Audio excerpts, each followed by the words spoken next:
The title of my talk is Assessing the Current and Future Potential Carbon Sink of Louisiana's Coastal Habitats. My name is Melissa Baustian. I'd like to acknowledge my co-authors, Bing-Ching Liu, Leland Moss, Alyssa Dousman, Jim Paul, Harry Vorhoff, and Charles Sutcliffe.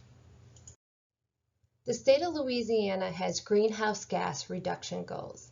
By 2025, 26 to 28% of the greenhouse gas levels should be reduced of those 2005 levels.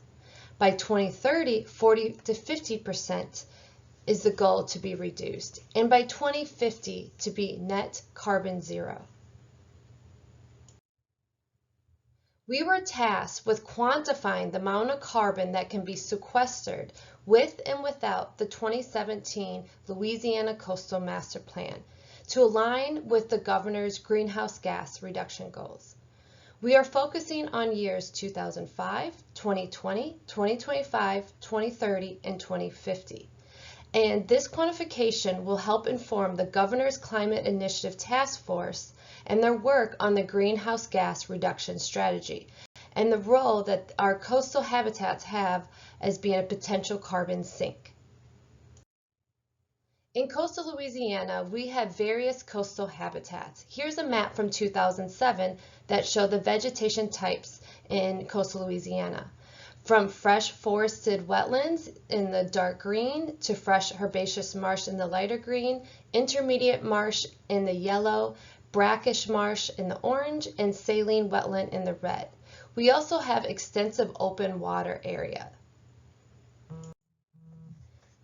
So how important are Louisiana's marsh soils? Well, some of our previous research has shown that the soils in the marshes can bury about 4 million metric tons of carbon per year. And this is looking at marshes from fresh to saline marsh types to soil depths to 1 meter. And this estimate of Louisiana's role can equate to 65% of the capacity in the Gulf of Mexico, 47% of the capacity in North America, and 5 to 21% of the capacity globally. Louisiana actually rivals other habitats in the amount of soil carbon accumulation. And here is the plot. On the x-axis is soil carbon accumulation rate from 0 to 500. And here's an example from McLeod et al. 2011 that shows estimates from habitats across the globe. And so you can see here in the blue that the coastal Louisiana marshes have high soil carbon accumulation rates, which is affecting that high burial rate, especially compared to some of these other coastal habitats like salt marshes, mangroves, and seagrasses, which is an average across the globe, or some of these other terrestrial habitats. Louisiana is also going through a coastal crisis. There's been historical land water change from 1932 to 2010, as you can see here on this map. The red area shows land loss, and the green shows land gained. So because of the extensive wetland loss that Louisiana is experiencing, the state of Louisiana, through the Coastal Protection and Restoration Authority, has developed a coastal master plan. And in that coastal master plan, for example, the 2017 coastal master plan, there are lists of coastal Louisiana restoration projects that will help restore the habitats and can help support carbon capture and sequestration.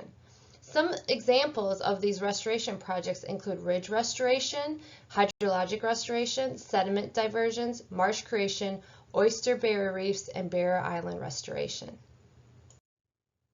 So what have we been doing with this project? Well, we've been reviewing the literature of major carbon fluxes. We've drafted an analytical framework. We've hosted technical meetings with experts for peer review and input. And we're calculating the potential carbon sinks from 2005 through 2050 with and without the 2017 Coastal Master Plan. And again, we're doing this so that we can help inform the governor's greenhouse gas reduction strategy and to inform them what the role of our coastal habitats are as being a potential carbon sink. Our next steps is to finish our calculations and to work on our report. And our report should be completed by December 2021. I'd like to thank my partners, especially the Restore Council, for funding this project, and the Governor's Office of Coastal Activities in Louisiana, the Coastal Protection and Restoration Authority, and APT Associates. I'd also like to thank you for your attention, and I'm happy to take questions at the end of the session. Thank you.